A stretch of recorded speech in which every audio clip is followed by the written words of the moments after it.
Nyt lyödään vähän painetta pulloon. Noniin, turva lähti. Kato.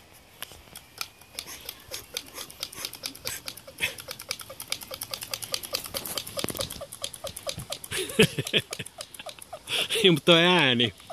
Parasta. Tässä. Ja nyt, hei, varo teille.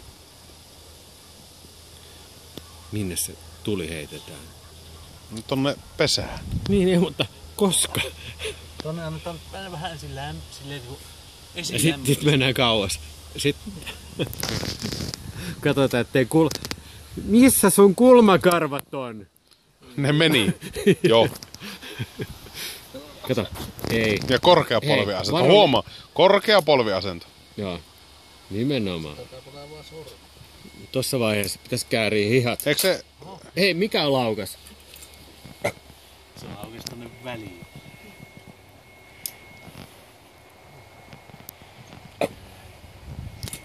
Ollaan sormassa.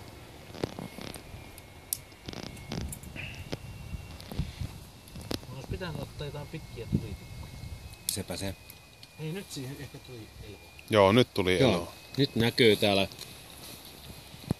No, missä turbo? Hana auki. Niin, se pitää lämmetä ensin, muuten se tulee niinku lieska. Nyt se oli hyvät ne lieskat aikaisemmin. Nyt haisee jo lentoasema. Eikö se ole vähän niinku... Kerrankin päästään jaksolle. DC3 haju tulee jo. Hei, saanko breikata? Mulla on lentoradio. Joo, no niin, anna palaa. Annetaan palaa niinkin. Joo. Noni. Ai että. Tätä me rakastetaan. Mikä sen parempaa kuin lentokerosinin tuoksu? Ja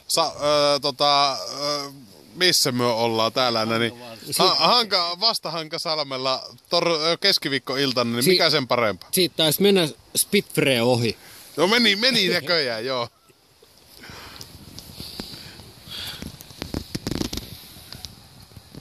Käräytä vähän isommalla liekillä. Ei, kato. Säästö. Mutta tätä hajua ei saa tänne videolle. Se on varmaan. Hajuvideo. Nyt Ei kyllä saa. haisoo. Haisooko se? Aisoo. Annetaan lämmetä, niin se roihahtaa kunnolla tulina kaasut. Niin niin oisitte nähneet mun lennon tossa noin saatana, kun vedin tuolla järven. Ja ovea päin. Niin, oven reikä. Siis se on edelleenkin siinä se reikä. Mihin se reikä sitä ovesta hävisi? Ei se mikään, mutta joku, joka sitä ihmettä.